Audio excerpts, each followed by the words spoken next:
Olá! Hoje nosso encontro é com Luiz Carlos Trabuco Cap, presidente do Conselho de Administração do Bradesco, direto dos estúdios da Band, aqui em São Paulo.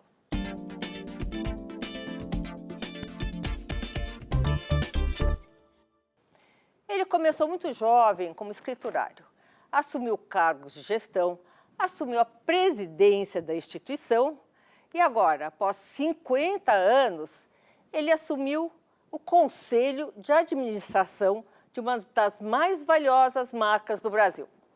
Vamos falar agora com Luiz Carlos Trabuco Cap, presidente do Conselho de Administração do Bradesco.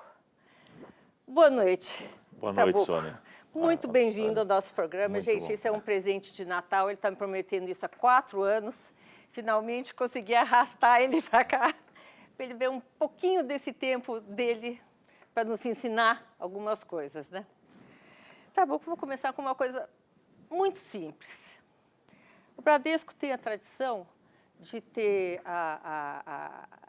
promover os próprios funcionários, treinar os próprios funcionários para assumirem cargos cada vez mais altos. Vocês pretendem continuar com isso? Olha, o banco tem valores, tem princípios desde a sua fundação.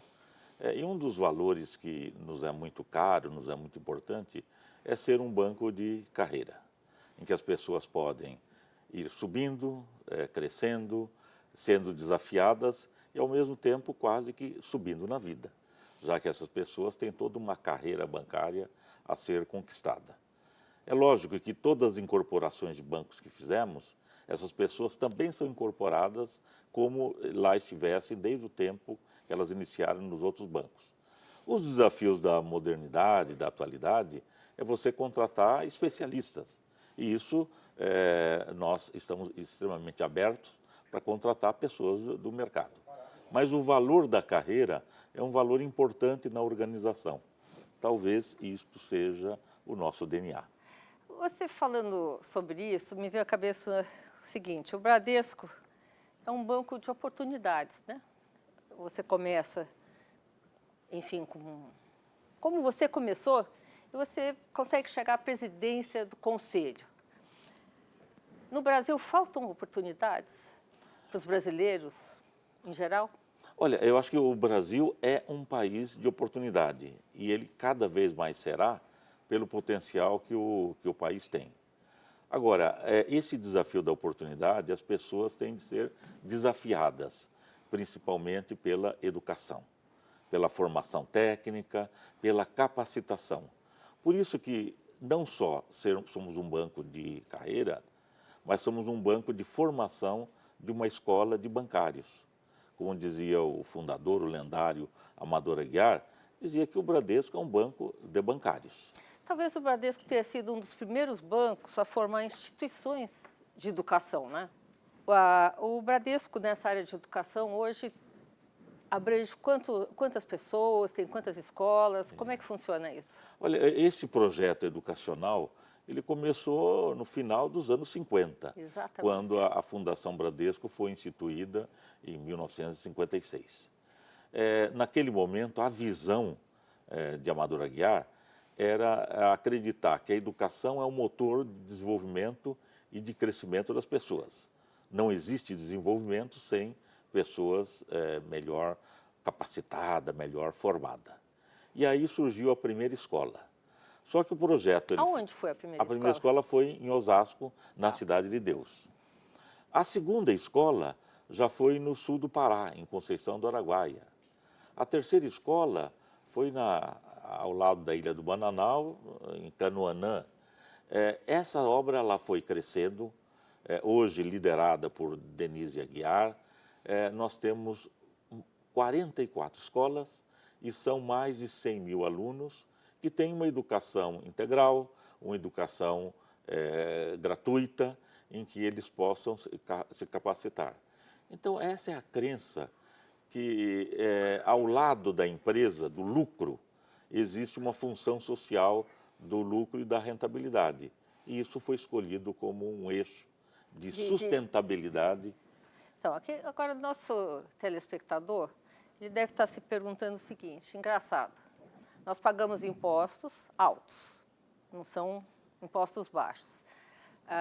Temos uma verba contingenciada dentro do orçamento da União, tudo voltado para a educação. De repente, você se depara numa instituição que há mais de, sei lá, quase 70 anos, investe em escolas e tem 100 mil alunos. O Estado não teria que prover essa educação? Ou, a essa altura, todos da iniciativa privada teriam que também investir nessa linha? Olha, o país sempre tem de fazer opções, né? O Estado sempre tem uma função subsidiária na sociedade e o Estado tem de motivar, incentivar que as empresas e as pessoas façam a sua parte na sua função social, principalmente de um dado em que, por mais forte que o Estado seja, ele é incapaz de prover todas as necessidades que a sociedade, a comunidade tem. Então, nós fazemos o nosso papel. Nós acreditamos que isso é importante para o país, nós temos um compromisso com o país, não só o compromisso da bancarização, da educação financeira, mas também de ter uma série de atividades que deem suporte à área social, no apoio à educação, no apoio à cultura, no apoio à valorização do meio ambiente. Então, vamos começar a explorar um pouquinho na área econômica. Tá bom? Como é que você vê o cenário econômico do mundo? Vamos começar amplo para depois a gente estreitar. Nos próximos 5, 10 anos, existe aí um desespero de todo mundo, de todos os técnicos da área econômica, se perguntando para onde vai o nosso capitalismo, para onde vai o capitalismo mundial e a economia? Olha, acho que a sua pergunta é extremamente até intrigante, porque o mundo está em transformações. Grandes. Quer dizer, a globalização financeira e os aspectos de redução das fronteiras, principalmente quando se fala em investimentos, é um resultado do avanço espetacular da digitalização e dos meios de informáticas que tornaram um mundo diferente. Isso é muito claro nas mídias, principalmente nas mídias sociais. Agora, nós temos fatores que estão para ser resolvidos. A guerra comercial entre os Estados Unidos e a China é uma pendência que merece, vamos dizer, ter uma solução o mais rápido possível para não disfuncionar ou adquirir uma função de um impacto muito negativo nas commodities.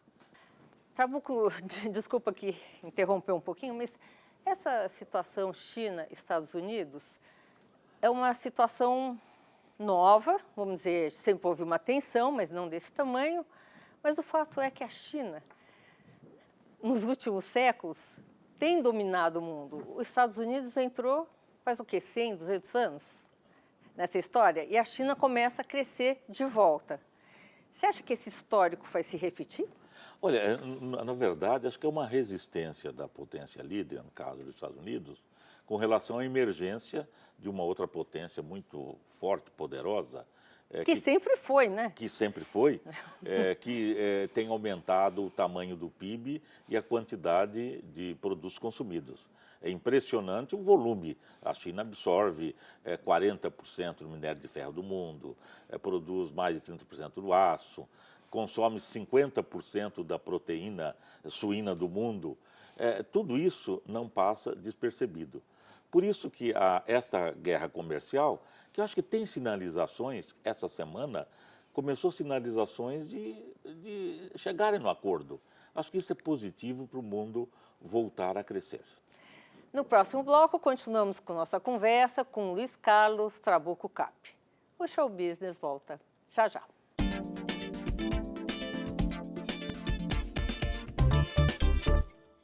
Estamos de volta com a entrevista do presidente do Conselho de Administração do Bradesco, Luiz Carlos Trabuco Cap. Para onde vai? Para onde vão os sistemas políticos? Cada presidente político defendendo mais o seu país, com mais força, fechando portas. que pode acontecer? Eu acho que a gente está vivendo um momento, uma fase da história da civilização muito parecida com aquela que até os movimentos cardíacos, né? O movimento da sístole e da diástole, né? Você tem movimentos, às vezes, contracionistas e tem, às vezes, movimentos expansionistas. Como os ciclos não foram revogados, nem na economia, nem na política...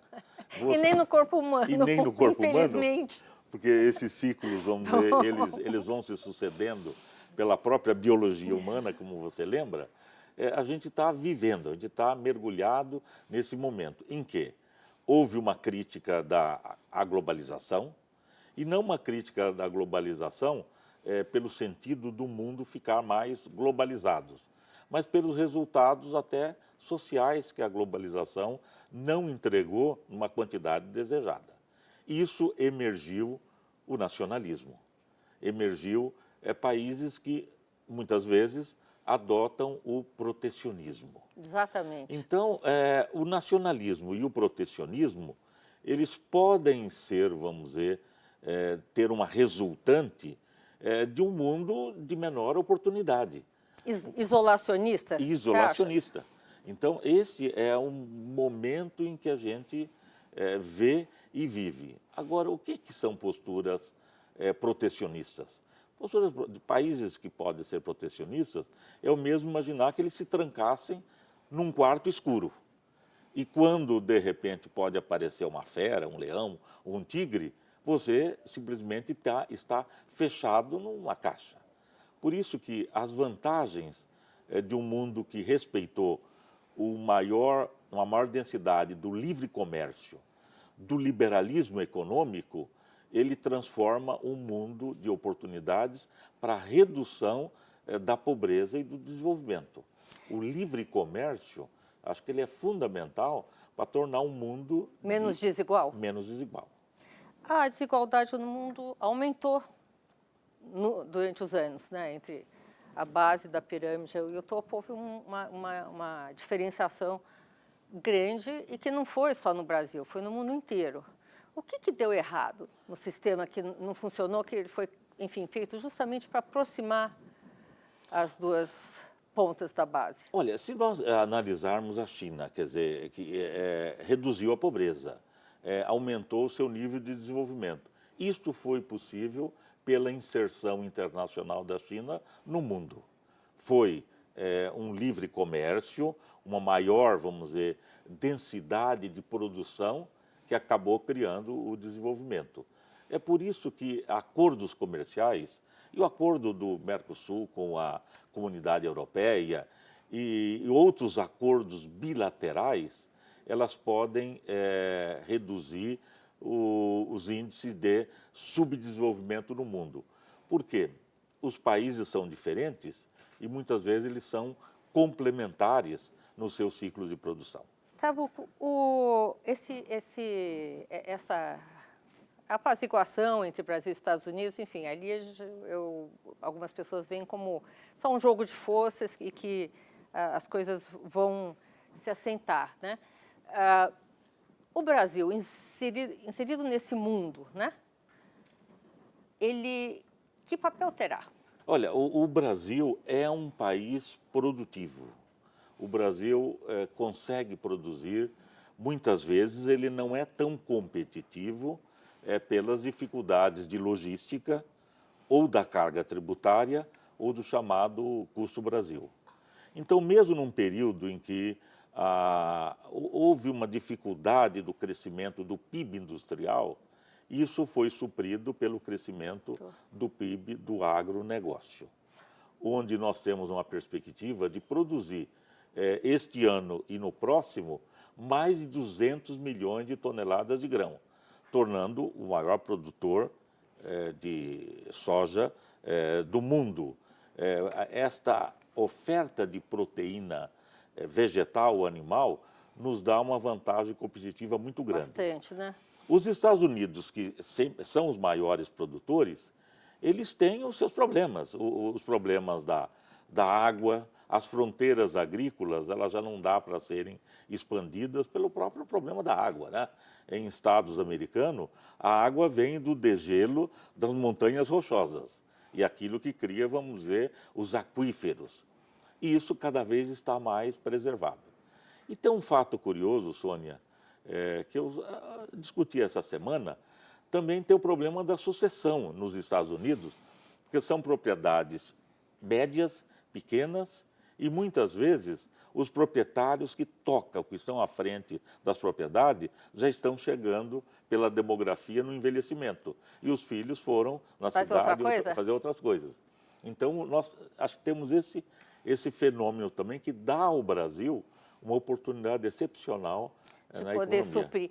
Você falou sobre os pequenos e médios agricultores. Eu lembrei de um dado que eu não sei o quanto é verdade, mas eu soube disso faz alguns anos, que a China tem exatamente o espaço o tamanho de um estado do Pará,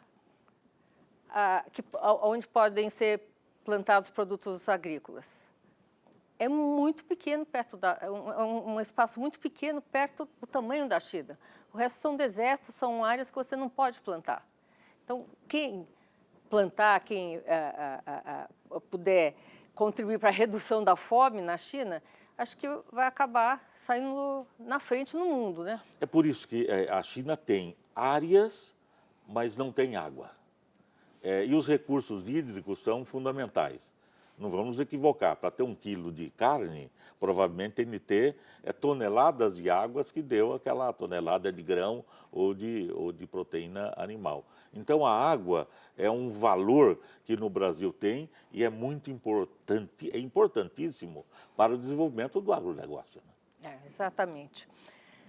Vamos agora voltar ao assunto principal seu, o sistema bancário.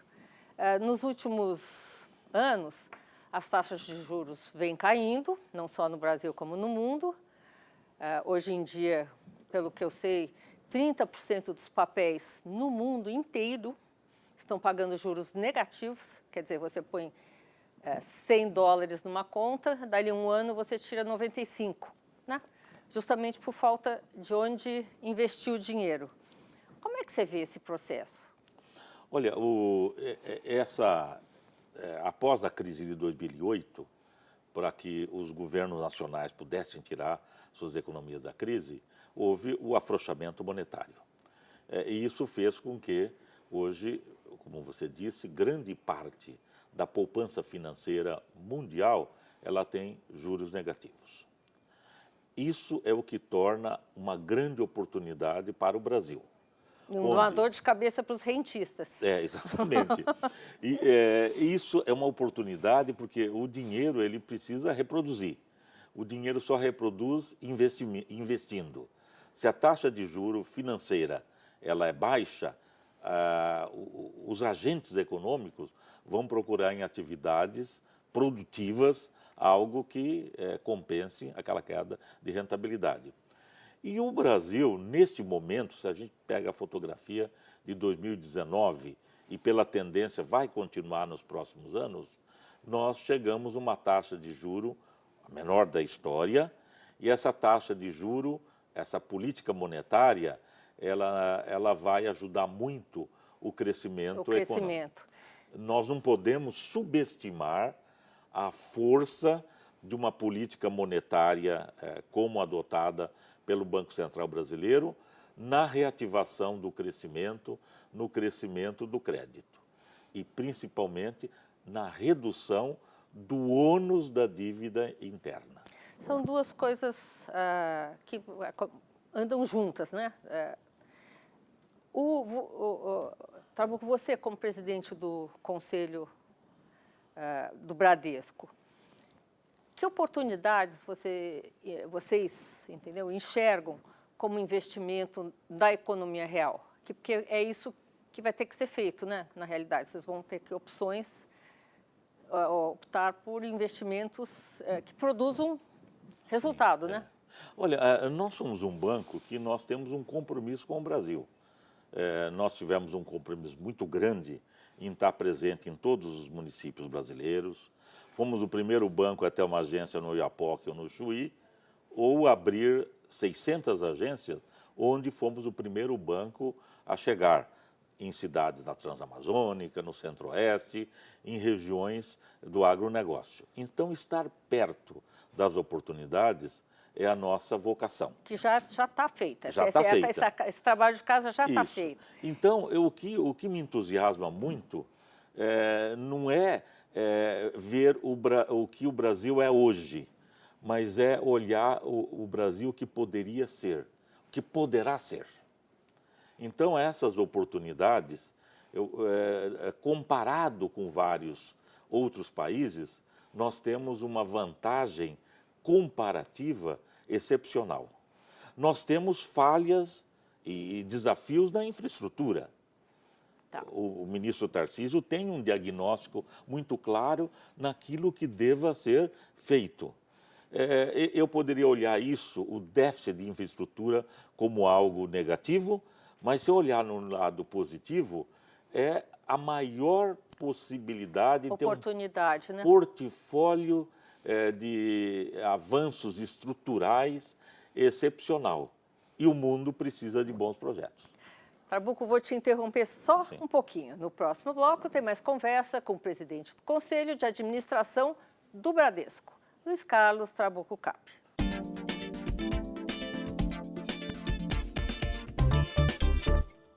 Voltamos agora com o presidente do Conselho de Administração do Bradesco, Luiz Carlos Trabuco Capri.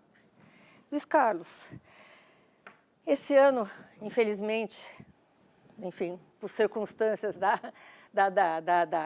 do ciclo da vida, né, o Bradesco perdeu o Dr. Lázaro Brandão, um dos símbolos do banco, uma das pessoas que, enfim, foi tão importante para a instituição, não só para a instituição, como para o Brasil inteiro. O que você tem a dizer sobre ele?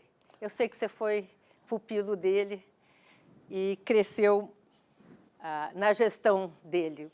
Sim. Olha, Sônia... Que lições deixou, doutor Lázaro? Eu lembraria, e eu tenho só ali agradecer a você pessoalmente, porque você fez a última entrevista com ele. Exatamente. Foi uma entrevista de página inteira que deu a ele a possibilidade dele passar os princípios. Lázaro de Melo Brandão, ele foi um ícone do sistema financeiro, porque ao trabalhar ao lado de Amador Aguiar, que foi o lendário, foi o gênio assim, que viu a possibilidade de ter um banco para pequenos e médios depositantes nos anos 40, Lázaro Brandão acompanhou todas as etapas, mais de 7 décadas na construção do banco. E Lázaro Brandão também quer dizer, talvez, o último grande banqueiro que viveu as lideranças bancárias, como líder do Sindicato dos Bancos, e viveu os grandes dramas da economia brasileira, que foi a hiperinflação e os planos econômicos, onde o sistema bancário se alterou, se reconfigurou, se adensou. Teve que ser flexível. Teve que ser flexível o suficiente. Apanhou bastante. Para, ao contrário de outros países, em que a hiperinflação praticamente selou de morte as instituições financeiras, no Brasil, bancos como o Bradesco e outros foram capazes de se adaptar. E o seu Brandão foi assim fundamental para entender esta realidade, este momento, e solidificar o banco nos vários ciclos da economia. Você assumiu o lugar do Dr. Lázaro, né? Que visões que você tem para os próximos 100 anos do Bradesco? Eu acho que 100 anos é algo, eu acredito, data... viu, pelo histórico do Bradesco. Vamos dizer, é um número de anos muito suficiente que talvez até os profetas tenham dificuldade, né? Agora, nós acreditamos em um banco que esteja, vamos dizer, extremamente adaptado às necessidades do país, principalmente na oferta de crédito, usando o crédito como alavanca, como motor do crescimento.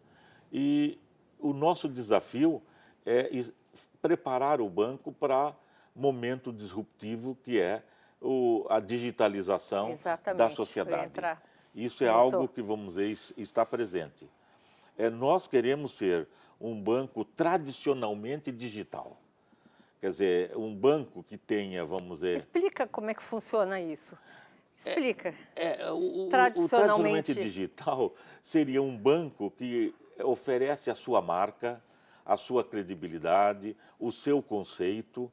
Afinal, nós temos o mesmo nome, a mesma cor, a mesma filosofia de trabalho há 7 décadas. Mas, ao mesmo tempo, nós temos a capacidade de nos modernizar e adaptar tecnologias que possam facilitar a vida do cliente. a primeira coisa que aparece, acredito até na cabeça do telespectador, num cenário desse, é a grande pergunta: a digitalização vai diminuir os empregos no sistema bancário? A digitalização vai criar um outro tipo de emprego, né? Um banco do futuro, ele terá de conciliar, acho que duas plataformas, 2 variáveis. Ser um banco high-tech, extremamente tecnologizado no digital para o cliente, mas ser um banco de contato, né? O chamado high-touch. High-touch? High-touch e high-tech.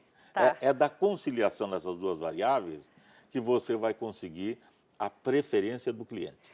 Porque você sabe que uma instituição bancária, antes de dar crédito, ela recebe o crédito do cliente pela sua escolha, pela confiança. E nós trabalhamos a marca com muita acuidade, porque banco, acima de tudo, é conceito.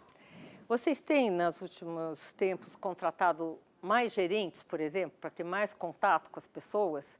Como é que está esse esquema de contratação? Ou vocês têm formado nas escolas gente especializada em digitalização?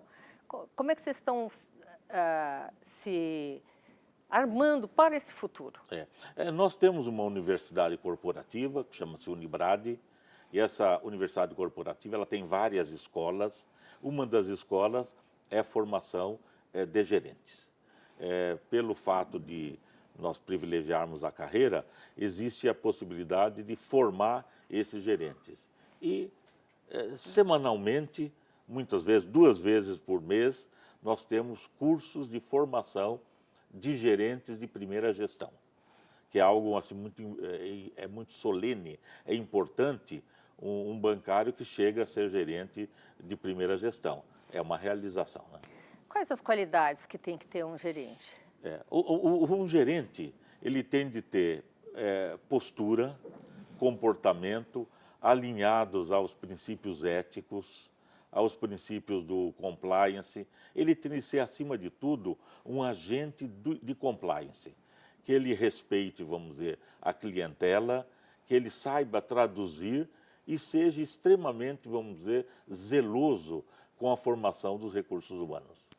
Nesse processo, vocês provavelmente focam a fidelização, né, do cliente, que deve ser talvez por meio desses gerentes, né, que atendem as pessoas. Tem alguma estratégia especial nessa fidelização? Olha, a fidelização do cliente no mundo contemporâneo, ela se faz pela especialização. Então, a segmentação e a subsegmentação da clientela consegue dar ao banco, à agência, ao gerente, dar à instituição a capacidade de tratar diferentemente os clientes que têm objetivos diferentes nas suas atividades. Então, a pedra de toque é segmentar clientes, é segmentar produto, porque nós somos mais do que um banco.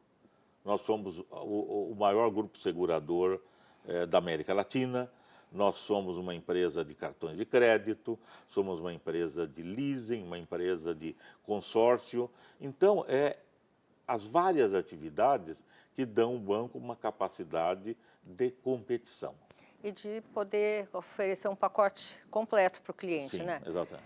Agora, para o cliente brasileiro, o Bradesco nunca, até agora, né, não se aventurou a, a, a sair fora do país, a se internacionalizar.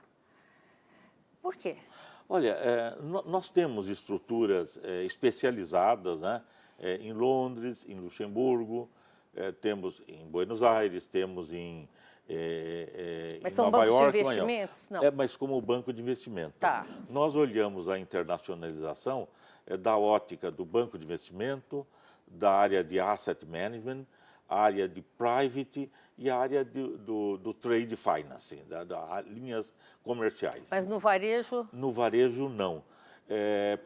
O mundo, independente dos processos de globalização, o sistema financeiro acabou ficando com uma maior identidade nacional. Isso, Cada país com a sua. Cada país com a sua estrutura. Agora, mas esse é um desafio. Eu tenho de atuar e agir nacionalmente, mas eu tenho de pensar internacionalmente, pela globalização financeira. Então, agir local e pensar global, eu acho que é o grande desafio, não só de um banco, mas das empresas brasileiras. Conciliar essa dualidade, né? De agir aqui, mas pensar no mundo. Entendi. Você olha o cliente brasileiro, mas você pensa num produto com experiências captadas também internacionalmente, né? Nesses anos todos, tá bom, o que você acha que mudou na iniciativa privada no Brasil? Na iniciativa privada, mais especificamente na área de produção, agrícola, industrial, varejista, comércio, enfim. O que mudou, assim, mais significativamente, que te chama a atenção? Olha, Sônia, se você criar uma linha histórica, né, uma linha do tempo, e ver o que aconteceu nos últimos 40 anos no Brasil, você vai ver, inicialmente, dos 40 anos, 15 anos de um fenômeno de hiperinflação muito forte, que foi sucedida depois por um período da estabilidade monetária através do Plano Real. Depois você teve uma crença muito exacerbada no mercado interno e agora nós estamos procurando um equilíbrio de todas essas variáveis. Nessa linha histórica, o grande desafio do empresário brasileiro foi ser um sobrevivente de ciclos extremamente desafiadores, já que a inflação ela dilapidava sempre o ativo não só das pessoas, mas como das empresas, e no final do dia a empresa tinha um compromisso de sobreviver. Por isso e os bancos também, né? E os bancos também. Muitos bancos não sobreviveram e os bancos, os grandes bancos brasileiros, eles não são sobreviventes. Eles foram vencedores dos desafios que a hiperinflação ou a estabilidade monetária acabou dando a eles. Por isso que o compromisso dos bancos brasileiros, e do Bradesco em particular, é com o futuro do Brasil. Nós não podemos nos conformar que o Brasil é um país onde o futuro nunca chega, ou ficar acreditando que o Brasil é eternamente o país do futuro. E o equilíbrio fiscal, uma política monetária e fiscal adequada e uma concepção que o capital privado ele pode e deve criar um aumento da massa de investimento, nos dá a segurança que nós estamos entrando numa nova fase. Aliás, essa semana nós tivemos já uma mudança de conceito das agências de rating, já sinalizando que o Brasil vai chegar ao investment grade. Isso é um fato muito positivo. Isso faz preço, isso faz mercado, isso cria atenção do mundo para com a economia brasileira. Trabuco, pensando aqui com os meus botões, que eu acho que não tenho nenhum hoje, mas enfim. A imagem do sistema financeiro é muito atrelada ao fato do sistema financeiro captar recursos e emprestar recursos. Então, não é que o sistema financeiro produz concretamente, sei lá, uma mesa, uma corda, um leite, enfim, alguma coisa que o consumidor possa pegar, que seja uma coisa realmente um investimento mais físico, né, industrial, de comércio, etc. Agora, o banco, por sua vez, ele corre um risco enorme de ter que emprestar, escolher para quem empresta, essa pessoa fazer dinheiro dentro do que vocês emprestaram, devolver para vocês poderem devolver isso para o investidor. E inclusive, para o governo, que fica com 45% do que os bancos ganham. Isso tem alguma possibilidade de mudar essa equação? Assim, com juros baixos, juros negativos pelo mundo, essa equação pode virar, assim, o sistema financeiro ser cada vez mais um investidor na iniciativa privada, um produtor de alguma coisa? Não sei. Me explica aqui, que eu sou só uma jornalista.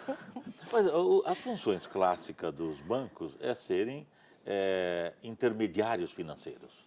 Eles fazem alocação do seu capital, mas eles cuidam da intermediação das poupanças das pessoas e das empresas. Os depositantes terão o seu dinheiro distribuído para aqueles que têm necessidades de empréstimos.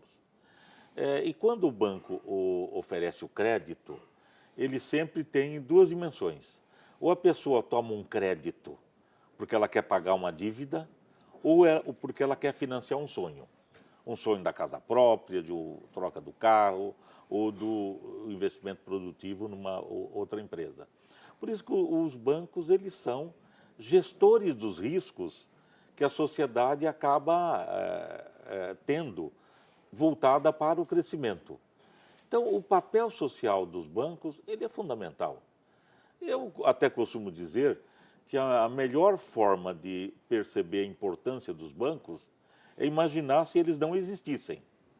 E, evidente, a sua existência já é consagrada dentro do capitalismo mundial como algo fundamental para você criar riqueza, de você criar desenvolvimento para as pessoas e para o país. Neste cenário, na disputa da poupança, ou melhor, na disputa da alocação da poupança na sociedade, você sempre tem o Estado. Então, o Estado deficitário, ele acaba demandando grande parte dos recursos da própria sociedade. É por isso que os juros sobem, os juros ficam, às vezes, muito elevados. Quando o Estado está equilibrado fiscalmente, existe um maior volume de recursos à disposição da sociedade que faz com que os juros caiam. Eu vou te desafiar aqui. Sabe, qual foi a última vez que você se lembra, assim, de memória, que o Estado esteve equilibrado? Olha, nós, há muitas décadas, temos um Estado desequilibrado. Um Estado que despoupa e não um Estado que poupa. O que significa? Um Estado que, nas suas despesas correntes, gasta mais do que arrecada, não sobrando nada para a taxa de investimento. Nós temos de inverter esse ciclo. E pela política econômica, pela política monetária e fiscal, nós estamos percebendo que a gente está numa outra... Está num caminho Está num caminho correto para a gente inverter esse ciclo. Trabuco, o que você deixa aqui de mensagem para o nosso telespectador para 2020? Olha, eu acho que nós estamos aí praticamente encerrando o ano, né? E mais do que desejar um Feliz Natal, é que o Natal acabe significando, vamos dizer, momentos de solidão para comunhão, né? Comunhão das pessoas que você quer bem, das pessoas que você respeita. Mas o milagre do Ano Novo é sempre a renovação da esperança para que o Ano Novo venha muito mais exuberante. Nós temos uma campanha de final de ano em que valoriza, através de uma história, a valorização da diversidade, das pessoas que eventualmente não pensam como a gente, mas esse respeito que a fraternidade nos dá. Então, acho que desejar a todos, e você em particular, que tenha um 2020 de muito brilho, né? Que possamos brilhar. Eu esqueci de perguntar uma coisa, vocês não briguem comigo. Uma curiosidade, talvez que o telespectador tenha. A Cidade de Deus foi formada pelo Bradesco ou o Bradesco que se instalou dentro da Cidade de Deus? Não, o Bradesco, ele, quando... Aqui em São Paulo? Em 1952, ela foi inaugurada em 53, o Amador Aguiar achou que era importante ter um centro administrativo. E aí comprou uma propriedade rural e aí começou a construir uma cidade de trabalho, uma cidade administrativa. Então, a Cidade de Deus foi construída, Mas ela como é que foi chegou planejada. a ser esse nome, Cidade de Deus? Olha, aí foi uma sugestão do Assis Chateaubriand, que lá esteve e, ao verificar aquela comunidade, ele diz, olha, isto parece uma cidade de Deus. E batizou. E batizou, e foi ficando. É evidente que ele se inspirou em Santo Agostinho, né? Que é o seu famoso livro Cidade de Deus, e acabou ficando Cidade de Deus. Bom, Trabuco, olha, obrigada pelo seu tempo. Feliz Natal ao nosso telespectador. O Show Business de hoje termina por aqui. Eu, Sônia Raci, tenho um encontro marcado com você na próxima semana, aqui nos estúdios da Band, em São Paulo. Até lá!